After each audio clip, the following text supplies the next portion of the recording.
நீங்கள் ஒரு ஷோரூம் போயிருக்கீங்க. அங்கே போய் உங்களோட ஃபேவரட் பைக் வந்து பார்த்துருக்கீங்க. நீங்கள் கலர் பார்த்தாச்சு, அதில் மாட்டப்போகிற மவுண்ட்ஸ் எல்லாமே வந்து நீங்கள் ஃபைனல் பண்ணிட்டீங்க. இதுக்கப்புறம் நீங்கள் டவுன் பேமெண்ட் ரூ. 1,00,000 கட்டிட்டீங்க. மேற்கொண்டு ரூ. 1,00,000 நீங்கள் போய் பேங்க்கில் போய் லோன் கேட்டீங்க. அங்கே வந்து உங்களோட லோன் அப்ளிகேஷன் ரிஜெக்ட் ஆகிடுச்சு. காரணம் என்னென்னு கேட்டால் கிரெடிட் ஸ்கோர். ஸோ இந்த வீடியோவில் எப்படி உங்கள் கிரெடிட் ஸ்கோர் வந்து ஒர்க் ஆகுது, அப்புறம் எப்படி உங்கள் கிரெடிட் ஸ்கோர் வந்து நீங்கள் இம்ப்ரூவ் பண்ணலாம் அதை பார்க்கலாம். ஸோ கிரெடிட் ஸ்கோர் எப்படி ஒர்க் ஆகுதுன்னு தெரிஞ்சதுக்கு முன்னாடி கிரெடிட் ஸ்கோர் எதுக்கு அவசியம் தெரிஞ்சுக்கணும். ஸோ எக்ஸாம்பிள், பேங்க் கிட்ட போய் நீங்கள் லோன் கேட்குறீங்க. ஸோ பேங்க் வந்து நீங்கள் ஒரு கம்ப்ளீட் ஸ்ட்ரேஞ்சர். ஒரு ஸ்ட்ரேஞ்சருக்கு வந்து அவங்க லோன் கொடுக்க அஃப்கோர்ஸ் யோசிக்கணும். ஏன்னா நீங்களே வந்து ஒரு ஸ்ட்ரேஞ்சருக்கு லோன் கொடுக்க யோசிப்பீங்க.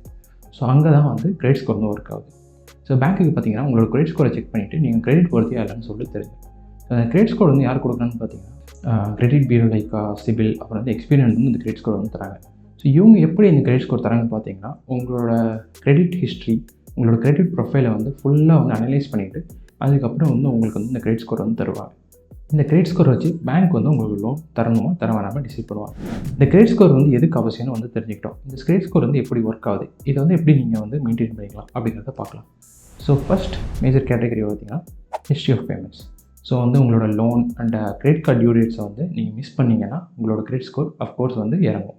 ஏன் ரீசன் கேட்டிங்கன்னா நீங்கள் வந்து ஒரு டிஃபால்ட்டர். நீங்கள் வந்து உங்களோட கடனை வந்து ஒழுங்காக டைமுக்கு வந்து செலுத்த மாட்டீங்க. ஸோ அதனால் உங்களோட கிரெடிட் ஸ்கோர் இறங்கும். நீங்கள் ஒரு டிஃபால்ட்டர்னால் எந்த ஒரு பேங்க்கும் வந்து உங்களுக்கு வந்து லோன் தர யோசிப்பாங்க. அதனால தான் வந்து நீங்கள் வந்து டைம்லி பேமெண்ட் வந்து அவசியம். இதுக்கு நீங்கள் என்ன பண்ணலான்னு பார்த்தீங்கன்னா கிரெடிட் கார்டு பில்லை வந்து டியூ டேட்டுக்கு 5 நாளுக்கு முன்னாடியே கட்டினீங்கன்னா உங்களுக்கு வந்து பேமெண்ட் டேட் வந்து மிஸ் ஆகாது. அதேமாதிரி வந்து பார்த்தீங்கன்னா லோன் டியூ டேட் அப்போ பேங்க்கில் வந்து காசு இருக்கிற மாதிரி பார்த்தீங்கன்னா அது ஆட்டோ சேவ் ஆச்சுன்னா உங்களுக்கு நல்லது. Credit card utilisation.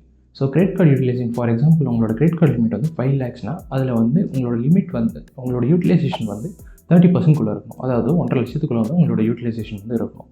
இது ஏன்னு கேட்டிங்கன்னா நீங்கள் உங்ககிட்ட வந்து கிரெடிட் கார்டு வந்து உங்ககிட்ட வந்து ஒரு கிரெடிட் வந்து கொடுத்துருக்காங்க. நீங்கள் வந்து 30% மேலே யூஸ் பண்ணுறப்ப நீங்கள் வந்து உங்களோட கிரெடிட்டை வந்து லெவரேஜ் பண்ணுறீங்க. ஸோ வந்து நீங்கள் நிறைய கடனை வாங்குகிற ஆளுன்னு சொல்லிட்டு நீங்கள் வந்து பேங்க்குக்கு தெரிவிக்கிறீங்க. அதனால் வந்து உங்களோட கிரெடிட் ஸ்கோர் வந்து அகைன் அடிவாகும். ஸோ வந்து உங்களோட கிரெடிட் கார்டு யூட்டிலைசேஷன் வந்து 30%குள்ளே வச்சுருந்தா உங்களோட கிரெடிட் ஸ்கோர் வந்து இம்ப்ரூவ் ஆகிறத நீங்கள் பார்க்கலாம். ஸோ இது ரெண்டுமே வந்து major impacting factors in your credit score. And இது இல்லாமல் மைனர் ஃபேக்டர்ஸ்னு சொல்லிட்டு 3 இருக்குது. அது என்னென்னு பார்க்கலாம். ஸோ நெக்ஸ்ட் என்ன பார்த்தீங்கன்னா உங்களோட கிரெடிட் ஏஜென்ட் ஹிஸ்ட்ரி. ஸோ நீங்கள் எவ்வளோ வருஷத்துக்கு கடன் வாங்கியிருக்கீங்க. எக்ஸாம்பிள் 24 months to 36 monthsங்கிறது வந்து ஒரு ஐடியல் கிரெடிட் ஹிஸ்ட்ரி வந்து கிரெடிட் ஹிஸ்ட்ரி பீரியட். ஸோ இதுக்கு மேலே இருந்துச்சுன்னா உங்களோட கிரெடிட் ஸ்கோர் வந்து அதிகமாக இருக்கும். பட் இந்த பீரியடில் நீங்கள் டைம்லி பேமெண்ட் பண்ணியிருக்கீங்களா, கிரெடிட் கார்டு யூட்டிலைசேஷன் வந்து 30%குள்ளே இருக்கா, இந்தமாரி வேரியஸ் ஃபேக்டர் வச்சு உங்களோட கிரெடிட் ஸ்கோர் வந்து டிட்டர்மின் பண்ணுவாங்க. ஸோ ஃபார் லாங்கர் டியூரேஷன் நீங்கள் கிரெடிட் வாங்கியிருக்கீங்கன்னா ஸோ வந்து நீங்கள் அதை டைம்லி ரீபேமெண்ட் பண்ணியிருக்கீங்கன்னா பேங்க்குக்கு வந்து உங்கள் மேலே ட்ரஸ்ட் வந்து அதிகமாக இருக்கும். ரேதர் தென் ஒரு 6 மாதம் ஒரு 2 months கிரெடிட் ஹிஸ்ட்ரி இருக்கிறவங்களோட கிரெடிட் ஸ்கோர் நல்லாவே இருந்தாலும் அவங்களுக்கு வந்து பேங்க் வந்து லோன் அமௌண்ட் பெருசாக தரத்தை வந்து யோசிப்பாங்க. நீங்கள் வந்து ரொம்ப நாள் ஒரு கிரெடிட் கார்டு வந்து யூஸ் பண்ணிட்டு இருக்கோம். திடீர்னு அந்த கிரெடிட் கார்டு வந்து க்ளோஸ் பண்ணிட்டு வச்சிங்க டியூ டு ஏதாச்சும் ஆனுவல் அண்ட் மெயின்டெனன்ஸ் சார்ஜாக இருக்கலாம். ஸோ அந்த கிரெடிட் கார்டு வந்து க்ளோஸ் பண்ணுறப்ப உங்களோட கிரெடிட் ஹிஸ்ட்ரி வந்து சுருங்குது. இதை வந்து நீங்கள் எப்படி அவாய்ட் பண்ணலான்னு பார்த்தீங்கன்னா நீங்கள் ஸ்டார்டிங்லேயே வந்து ஒரு லைஃப் டைம் ஃப்ரீ கார்டு வந்து அவைல் பண்ணிக்கிட்டிங்கன்னா அது வந்து உங்ககிட்ட வந்து நீங்கள் அதுக்கு காசு கட்டலனாலும் உங்ககிட்ட அது அப்படியே இருக்க போதும். அதில் ஃப்ரீக்வெண்ட்டாக வந்து நீங்கள் ஸ்மால் ட்ரான்சாக்ஷன் பண்ணிட்டு அதோட பேமெண்ட் வந்து நீங்கள் டியூ டேட் முன்னாடி கட்டிங்கன்னா it's more than enough. So next category என்னென்னு பார்த்தீங்கன்னா credit mix. So credit mix என்னென்னு பார்த்தீங்கன்னா உங்களோட போர்ட்ஃபோலியோவில் வந்து டிஃப்ரெண்ட் டைப்ஸ் ஆஃப் கிரெடிட் இருக்கும். ஸோ ஒர்ஸ்ட் கேஸ் நிறைய சொல்கிறேன், நீங்கள் வந்து ஒரு 4-5 கிரெடிட் கார்டு யூஸ் பண்ணிட்டு இருக்கீங்கன்னா உங்களோட கிரெடிட் ஸ்கோர் வந்து ஒரு பீரியட் ஆஃப் டைம் கம்மியாகிட்டே இருக்கும். ஏன்னா வந்து நீங்கள் கிரெடிட் கார்டு தான் யூஸ் பண்ணுறீங்க, வேரியஸ் அதர் லோன் இன்ஸ்ட்ருமெண்ட்ஸ் வந்து நீங்கள் யூஸ் பண்ணுறதில்ல.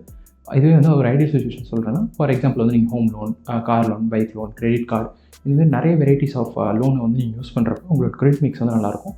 அதை டைம்லி பேமெண்ட் பண்ணுறப்ப உங்களோட கிரெடிட் ஹிஸ்ட்ரியும் நல்லாயிருக்கும். ஸோ வந்து இதனால் உங்களோட கிரெடிட் ஸ்கோர் வந்து ஏறும். இதனால் வந்து நான் லோனை டிஃப்ரெண்ட் டைப்ஸ் ஆஃப் லோன் வாங்க நான் ப்ரொமோட் பண்ணல. பட் லோனை வாங்காதீங்க. But it's another way to improve your credit ஸ்கோர்னு தெரிஞ்சுக்கங்க. But last but not the least credit enquiries. So நீங்கள் புது கிரெடிட் என்கொயரிஸ் மேக் பண்ண உங்களோட கிரெடிட் ஸ்கோரும் அடி வாங்கிட்டே இருக்கும். ஸோ நான் என்ன ரெக்கமெண்ட் பண்ணுவேன்னா மேக்ஸிமம் 2 or 3 என்கொயரிஸ் வந்து மேக் பண்ணுங்கள். அதே வந்து பர்சீவ் பண்ண ட்ரை பண்ணுங்கள். அந்த பேங்க் மேனேஜரை வச்சு அதே என்கொயரி வந்து பர்சீவ் பண்ணுங்கள்.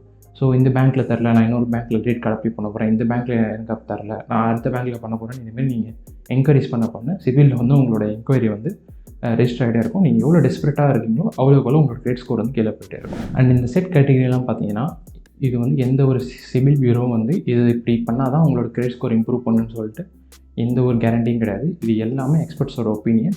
இது எல்லாமே ஒரு அசம்ஷன் தான். இந்தமாரி பண்ணி எல்லாருக்கும் கிரெடிட் ஸ்கோர் ஏறி இருக்குது. அந்த ஃபார்முலா வச்சு தான் சொல்கிறாங்க. பட் ஆக்சுவல் கிரெடிட் பீரியோ என்ன ஃபார்முலா யூஸ் பண்ணுறதுன்னு யாருக்குமே தெரியாது. உங்கள் கிரெடிட் ஸ்கோரை பூஸ்ட் பண்ண இந்த வீடியோ யூஸ்ஃபுல்லாக இருக்குன்னு தோணுச்சுன்னா லைக் பண்ணுங்கள். உங்கள் ஃப்ரெண்ட்ஸ்க்கு யாருக்காச்சும் இந்த வீடியோ யூஸ்ஃபுல்லாக இருக்குன்னு தோணுங்க அவங்களுக்கு ஷேர் பண்ணுங்கள். சேனலை சப்ஸ்கிரைப் பண்ணுங்கள்.